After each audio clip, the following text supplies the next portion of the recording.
Chinese Communist Party is great at spying on people. And not just inside China, but also in America.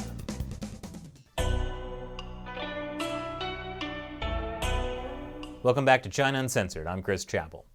The Chinese Communist Party has an extensive network of spies, and over the last 2 decades, the party has rapidly developed its espionage tools. Shelley Zhang sat down with intelligence researcher Matt Brazil, co-author of Chinese Communist Espionage, an intelligence primer, to learn more. Thank you for joining us, Dr. Brazil. Happy to. So, in your book, you say that Chinese espionage has now become like a global superpower. So how scared should we be? They're world class.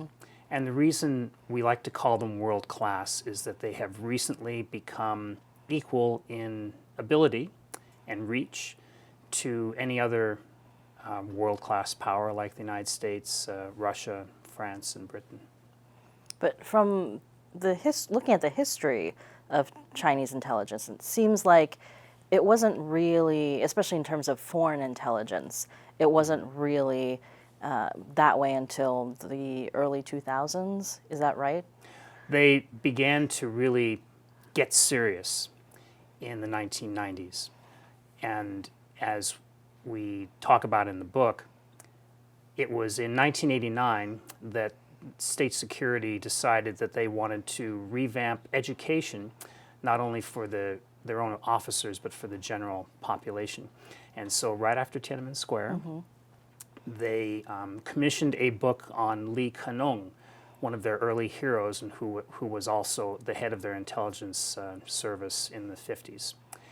And so they paid for it. They found the researchers. They wrote the introduction to the book on Li Kenong. And they emphasized that this is for younger generations to learn about the heroes of the past so that they can sharpen their own skills and realize that they too can make a contribution to the revolution. So why is it important to look back at the history of the Communist Party's espionage activities? Chiefly because it tells us the facts about how the Chinese communists have run intelligence operations like everybody else. The reality of everybody's spies applies to the Chinese as well as to everybody else. And it also underlines the fact that their operations have always been professional, secret, compartmented, limited to only a few people. And it runs against the old American idea that there is a grains of sand approach by the Chinese, which means basically that China likes to use thousands of ordinary Chinese people overseas to do their spying for them. Nothing could be further from the truth.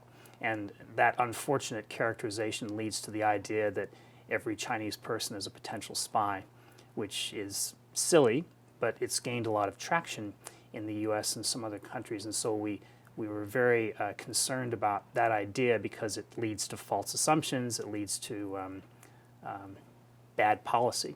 And so we tried our best to make clear that that's not the case using this book. What would you say is the biggest misconception about Chinese communist espionage? One of the biggest misconceptions is that it's mysterious. And indeed, in the modern day, Kang Sheng, the black sheep of the Communist Party who was actually expelled after he died, he's criticized for his mysticism because he used to insist that he could smell a spy, that he could tell a spy by looking at them. And indeed, he persecuted innumerable people with that kind of assumption, and it was accepted. And he was backed up by Mao. He was one of Mao's most loyal adherents, and Mao was loyal to him as well. It doesn't seem like a great way to run a spy organization, though. Shoot first and ask questions later, not a good thing. I agree. So one of the things that you brought up in your book that I thought was particularly interesting was the idea that in the Chinese Communist Party, the intelligence information would kind of get filtered through this Marxist Leninist lens. Can you give us an example of what that means? One of the most difficult problems they face internally, which they may or may not acknowledge internally, is they use this Marxist Leninist lens to analyze practically everything. So they have a historical sense. They've got it all figured out as Marxist Leninists. They have a theory, they have science, they have a way of looking at history that enables them to predict the future. And when things go wrong, then they typically ascribe that to being somebody's mistake or a leftist deviation or something of that sort. And that makes it hard for them to explain things when they can't find that deviation or that villain to blame things on. And so that means that when they try to explain a problem to their higher-ups who also go for this view, that if they can't find somebody to blame it on, then it becomes difficult to make a proper explanation. So this is why they've actually gone after foreigners, like Nate Thayer, for example, the man who reported on the death of Pol Pot. He was approached by the Shanghai State Security Bureau and asked to write some briefs on different problems. And they can take something like that, something written by a foreigner, and show it to somebody who wants to know about a particular problem.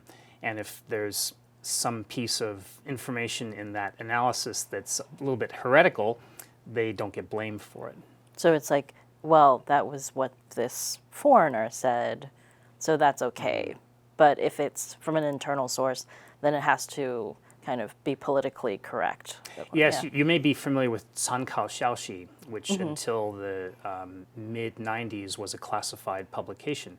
So for the audience, 参考消息 or reference news is a collection of foreign news reports that would not ordinarily make it into the Chinese press. And same thing there. We can put information out about something going on outside of China or maybe even inside of China through a foreign news report and not get blamed for it, not get persecuted. Interesting. In the book, you talk a little bit about the difference between the Ministry of State Security and the People's Liberation Army, how they're both responsible for intelligence. But in terms of the Western analysis of that, we seem to focus more on the PLA than the MSS. Is it important to have that distinction? It is, because until the reorganization that happened 3 years ago, the PLA was perhaps the leader in foreign intelligence, or at least they were the more visible part of PRC foreign intelligence, because they were getting caught. You may be aware of how a U.S. cybersecurity organization, private company, managed to actually turn the cameras back on the PLA's laptops and view the pictures of the analysts at work, and that's how the FBI got their pictures for those wanted posters. Oh, right, when the Justice Department indicted some PLA soldiers, right? Yes, exactly. Now, MSS apparently has been just as successful, maybe even more successful in cyber operations, but the point is they have maintained a much lower profile. And so my co-author, Peter Mattis, likes to call this realization that has occurred in the last 10, 15 years, that there's so much more stuff to be gained through cyber espionage. He likes to call it a dreadnought moment, as in the change in Navy ships at the turn of the last century, where ships suddenly had more armament and bigger guns and longer range. That whole idea of having bigger guns and longer range can be applied here, because now, instead of having to recruit spies, get them in, or run a very expensive and very elaborate signal intelligence operation to get your information that requires satellites and outstations and thousands of analysts and intercept operators, a lot of technology, a lot of money. Now the ability to get these things done can be seen in the software code that's used to infiltrate foreign systems. And of course, once you get into the Office of Personnel Management computers or United Airlines computers, because a lot of U.S. government people fly on United, or Anthem insurance computers. A lot of U.S. government people took insurance through Anthem. There's an unbelievable wealth, treasure trove of information in these places, and so as they've done throughout their history, and as all intelligence agencies do, the Chinese services are going where the secrets are. You say in the book that they could have been targeting the OPM hack to get the information of government officials. What would they do with that information? Well, every government official who gets a security clearance has to fill out a form. If it's the case of most of the agencies, it's called the SF-50, the Standard Form 50.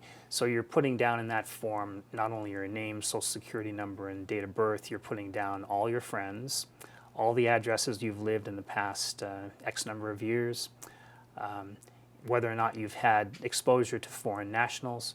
And so all this information together provides a marvelous profile for someone who is thinking about testing out, possibly recruiting an American.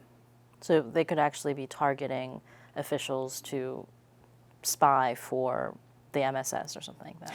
Yes, and of course, not only the OPM information, but also the stuff we use every day now because we need to get our names out there to further our careers. LinkedIn has, as you may have read, become a big resource for not only the Chinese services, but also you look at if you look at the open source center that's run by our intelligence community, they have advertisements out there for people to work for them and do precisely the same thing. So I want to ask about corporate espionage now. Can you name a company that's gone into China that hasn't been spied on? That would be hard to do in the affirmative or the negative. But there's a baseline of surveillance on all foreigners and all Chinese people in China. And that baseline of surveillance, if you're Chinese, it includes your urban personnel file. It includes all the information that goes into your national ID card, including your race and so on. It includes where you work. If you're a foreigner, when you travel to China, just like this happens in Thailand too, where I recently visited, you check into a hotel, they copy your passport, and they immediately give it to the police. Now, the reason they do this, and if you put yourself in the shoes of the local public security bureau, if something goes wrong with a foreigner, then they're responsible because you're on their turf. They're going to have to answer for whatever it is you did or didn't do, the movements you made or didn't make.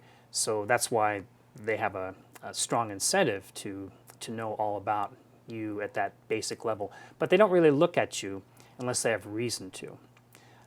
They have interest in you if you are working for some sort of sensitive company with high technology, or if you've come to China and you start to do religious proselytizing, or on the Chinese side, if you're a Chinese citizen, they're interested in you if you're a Tibetan, or if you're a Uyghur, or if you're a dissident, or if you're a lawyer for dissidents. Then, of course, they intensify the surveillance. If you're a foreigner who goes to China and you misbehave, even if it looks to you like certain things are legal, if you misbehave, you don't cross all your T's and dot all your I's, then you might be subject to a more intense examination as well. So does that include people who go to China for business reasons? Yes. Like, as a former corporate security advisor, do you think that companies in the U.S. are cognizant of the risks of going into China now? Is that pretty well known? They are, but whether or not they do proper training is another question, and whether or not their employees accept these realities is another question, because when you go to China, the first thing you notice if you're from a Western country that has a Western level of street crime is there tends to be less street crime. And you also run into people who are very polite to you, who treat you with deference. And it's easy to fall into the impression that everything's a lot better here, but the reality is that if there's any interest in you as a foreigner, then you're going to be subject to very intense surveillance, and you won't see it because it's done very well. So it won't be, kind of like guys in sunglasses following you that you could necessarily spot. A lot of it might be, technology related. Yes, with all the cameras in China now, it's amazing how many cameras there are and what they can do. Of course, we've read about how artificial intelligence, AI, is being employed to be able to identify people. Police are now experimenting with glasses that they can use to identify people that are linked through Wi-Fi to mainframe servers with all that information. So it's difficult to evade surveillance in China if you're a subject of interest. Of course, if you're not, if you're considered to be an ordinary person going about their business and you're no threat to the state, then you're virtually ignored. How do you think you and I would do? I think they'd go after you. That makes me feel better. Because of your exposure in public. And I know that when I used to do my work there, I was watched. And I used to do stuff that was only recently legal. For example, it used to be totally illegal to do TSCM work, which stands for Technical Surveillance Countermeasures. That's finding bugs in tables and walls and stuff like that. That used to be totally illegal. However, the company in the United States, which I won't name, that sells this stuff, that has world-class equipment. I've been trained at their Tennessee facility, and they have lots of customers in China. And why is that? That's because surveillance, electronic surveillance in China has become so ubiquitous. It's not only the government anymore, it's also private individuals. It used to be, for example, up until about 2005, that if you wanted to buy electronic eavesdropping equipment, you had to go to Hong Kong. You'd go to Nathan Road in Kowloon, where all the camera shops are, and you'd be able to find bugs that would work with an FM radio and more sophisticated ones that had their own receivers and so on. But starting about then, this stuff was sold on the mainland by mail. And so now companies are spying on each other. There are plenty of private investigations companies that are using this stuff like mad. And so the Chinese side decided to make legal the acquisition and use of anti-bug detection equipment at that level, at that sort of semi-professional level, but they don't allow you to search for stuff that is at the professional level, that police level listening devices. So if, it's corporations, like Chinese corporations spying on each other, that's something that you could try to protect against. Yes, Yeah. and that's something that is consistent with the Chinese approach using law to rule China. So as you probably heard many people say, China's not a country that is governed by law. It's a country that they use law to govern. And so what they've wanted to do over the past 10 years is institute laws that are relevant to many areas, but also relevant to espionage, so that they can have codified approaches to catching spies that don't allow for any deviation from party policy. So in other words, they've got it all down on law, what you can do and what you can't do. And that eliminates some measure of corruption, because local officials don't have latitude to do whatever they want. They have to follow the law if they're trying to catch spies. Obviously, Taiwan is a huge interest to the Chinese Communist Party. Has there been a lot of espionage related to things like the Taiwan elections that are coming up? Espionage between those two sides, Taiwan and the mainland, indeed is a long-running activity on both sides. There are a lot of cases that we have in the book. We scratch the surface only in the book, of course. And indeed, when we did our research, we had a chance to go through some archives at the Interior Ministry in Taiwan to get some of the historical stuff. And the number of cases there is in the thousands. So there's a long practice of the two sides spying on each other because each considers the other to be its major threat, because each offers a Chinese alternative to the other. And the elections, of course, are of a very strong interest to Beijing, the Taiwan elections, because they are concerned about the incumbent government eventually moving toward advocating independence of Taiwan from the mainland. Do you have an example of the type of espionage that they would use related to Taiwan? Yes, there are numerous examples. One of them, for example, involved a colonel in the Taiwan army who went to China after he retired and was recruited there. Probably not intending to be recruited, but he was spotted, assessed, cultivated, and recruited. And then he went back to Taiwan and started to try to recruit others. And he was found out by a junior officer that he had known in service, whom he approached and thought he could recruit to be part of his spy ring, but that junior officer reported him. The Taiwanese military has been a special target of the PRC services for obvious reasons. In terms of the U.S., what do you think the U.S. government has to watch out for from these Chinese security agencies? The problem that U.S. officials tend to complain about is that they're overwhelmed and under-resourced. So that's the biggest problem. It's important to remember that the Chinese agencies are using professionals to do their work. And there's another aspect to this too, on the industrial espionage side, of relatively amateurish operations done by state-owned enterprises themselves. They've been given letters of marque from the king, if you will, to go out and get technology secrets by themselves. And this is illustrated quite well in these two FBI videos that you may be aware of. They're kind of cheesy, but they're factual. One is called Game of Pawns.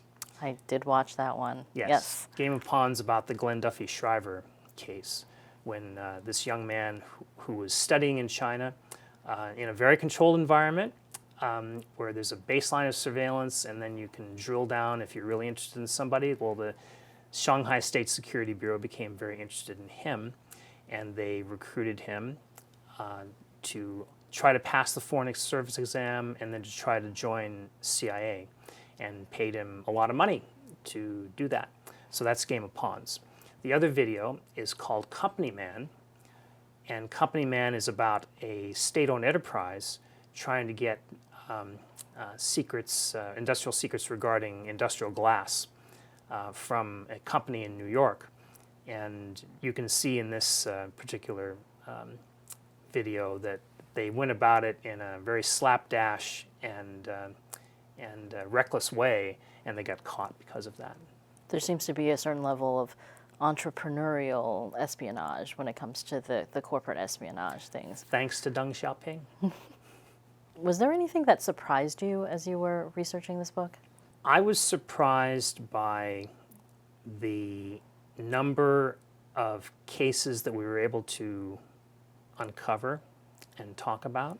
And one of the things I was very surprised about was the level of sophistication that has been pursued successfully over the past 20 years.